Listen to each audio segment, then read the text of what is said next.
में प्रकाश के परिवर्तन के बारे में पढ़ना है।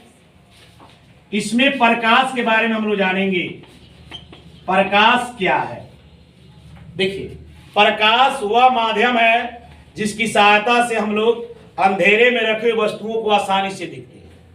प्रकाश वह माध्यम है जिसकी सहायता से हम लोग अंधेरे में रखे हुए वस्तुओं को आसानी से देखते हैं। प्रकाश का गुण होता है कि प्रकाश हमेशा सीधी रेखा में गमन करता है। प्रकाश हमेशा सीधी रेखा में गमन करता है। अब आप सवाल कर सकते थे कि सर, हम टॉर्च को ऐसे घुमा रहे हैं, वृत्तकार पथ पर घुमा रहे हैं, वहां कैसे गमन करता है? आप वृत्तकार पथ पर भी घुमाइएगा तब भी प्रकाश सीधी रेखा में ही गमन करेगा। तो प्रकाश का गुण है कि प्रकाश सीधी रेखा में गमन करता है। प्रकाश ऊर्जा है। प्रकाश एक प्रकार का ऊर्जा है। प्रकाश जिससे निकलता है उसे प्रकाश स्रोत बोलते हैं। प्रकाश जिससे निकलता है, जो प्रकाश उत्सर्जित करता है, उसे हम लोग प्रकाश स्रोत बोलते हैं। जैसे सूर्य है, चंद्रमा है, तारा है, जलता हुआ बल्ब है, जलती हुई मोमबत्ती है। अब प्रकाश स्रोत के प्रकार, प्रकाश स्रोत के दो प्रकार हैं, प्रदीप्त पिंड, प्रदीप्त पिंड। इसको दीप्तिमान पिंड भी बोलते हैं हम लोग, दीप्तिमान पिंड या दीप्त पिंड भी बोलते हैं। प्रदीप्त पिंड वह पिंड जिसके पास अपना प्रकाश होता है, स्वयं का प्रकाश होता है, उसे प्रदीप्त पिंड बोलते हैं।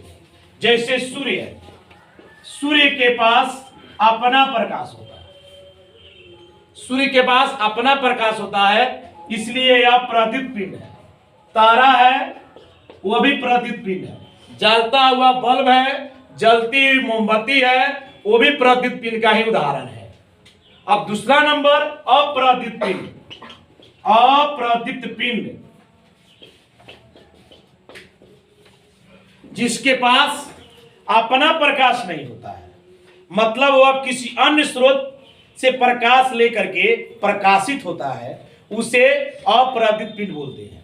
जैसे चंद्रमा है, चंद्रमा के पास अपना खुद का प्रकाश नहीं है, वह सूर्य से प्रकाश लेता है तो प्रकाशित होता है, इसलिए वह अप्रदीप्त पिंड का उदाहरण है। तो इस प्रकार हम जाने प्रकाश स्रोत के बारे में। अब जानेंगे किरण पुंज के बारे में। किरण पुंज, किरण पुंज के बारे में जानेंगे कि किरण पुंज क्या है। प्रकाश के किरणों के समूह को जब एक साथ कई किरणें जुड़ती हैं तो उस समूह को हम लोग किरण पुंज बोलते हैं। प्रकाश के किरणों के समूह को किरण पुंज बोलते हैं, समझे। और प्रकाश के किरण पुंज के तीन प्रकार हैं, अभिसारी किरण पुंज, अपसारी किरण पुंज, समांतर किरण पुंज। अभिसारी किरण पुंज जिसमें प्रकाश की किरणें एक बिंदु पर आकर मिलती है। प्रकाश की किरणें जो है एक बिंदु पर आकर मिलती है, उसे अभिसारी किरण पुंज बोलते हैं। देखिए, अलग अलग जगहों से चलकर आती है, लेकिन एक ही पॉइंट पर, एक ही बिंदु पर आकर वह मिलती है, इसलिए उसे अभिसारी किरण पुंज बोलते हैं, समझे। अपसारी किरण पुंज, इसमें प्रकाश की किरणें एक बिंदु से निकल करके फैलती चली जाती है। देखिए, अभिसारी किरण पुंज में प्रकाश की किरणें एक बिंदु से निकल करके फैलती चली जाती है। अभिसारी किरण पुंज में अलग अलग जगहों से आकर के एक बिंदु पर मिलती है। यह एक दूसरे क्या है जी? विपरीत है, एक दूसरे के विपरीत है। अब तीसरा नंबर हम जानेंगे समांतर किरण पुंज। समांतर किरण पुंज वैसा किरण पुंज जिसमें प्रकाश की किरणों के बीच की दूरी हर बिंदु पर समान होती है, प्रत्येक बिंदु पर समान होती है, उसे समांतर किरण पुंज बोलते हैं।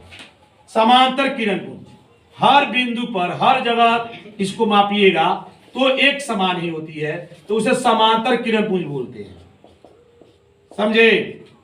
समांतर किरण पुंज बोलते हैं। सूर्य से आने वाली प्रकाश की किरणें समांतर किरण पुंज का उदाहरण है। जो सूर्य से प्रकाश की किरणें पृथ्वी तक पहुंचती है वह समांतर किरण पुंज का उदाहरण है। कहिएगा सर कई समांतर किरण पुंज का उदाहरण है, तो उसको लंबा दूरी तय करना पड़ता है। लंबी दूरी तय करके यहां तक आती है तो वह समांतर किरण पुंज बनाती है। इसलिए सूर्य से आने वाली प्रकाश की किरणों को हम लोग समांतर किरण पुंज कहते हैं। समझे? अब तो ही रहा हम लोग किरण पुंज के बारे में। अब आता है प्रकाश का प्रकीर्णन। प्रकाश का प्रकीर्णन। प्रकाश का प्रकीर्णन क्या है? प्रकाश का प्रकीर्णन क्या है? तो प्रकाश की किरणों को किसी कण पर पड़ने के बाद, किसी कण पर पड़ने के बाद छितराने की प्रक्रिया, फैलने की प्रक्रिया, बिखरने की प्रक्रिया प्रकाश का प्रकीर्णन कहलाती है। प्रकाश के किरणों को किसी कण पर पड़ने के बाद बिखरने की प्रक्रिया, छितराने की प्रक्रिया प्रकाश का प्रकीर्णन कहलाती है। समझे? अब इसके बाद इस प्रकाश के परावर्तन में एक और टॉपिक आता है जिसका नाम है प्रकाशीय माध्यम। प्रकाशीय माध्यम। प्रकाशीय माध्यम के बारे में हम लोग जानेंगे। प्रकाशीय माध्यम। प्रकाश के गमन के दृष्टि से प्रकाशीय माध्यम की संख्या 3 है। वह है पारदर्शी, पारदर्शी माध्यम, अपारदर्शी,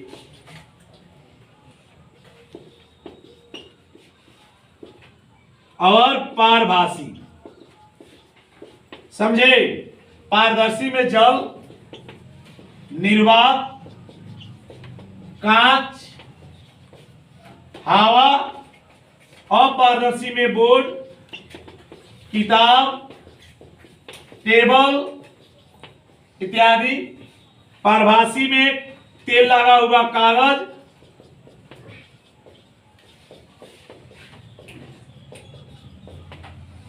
घिसा हुआ कांच,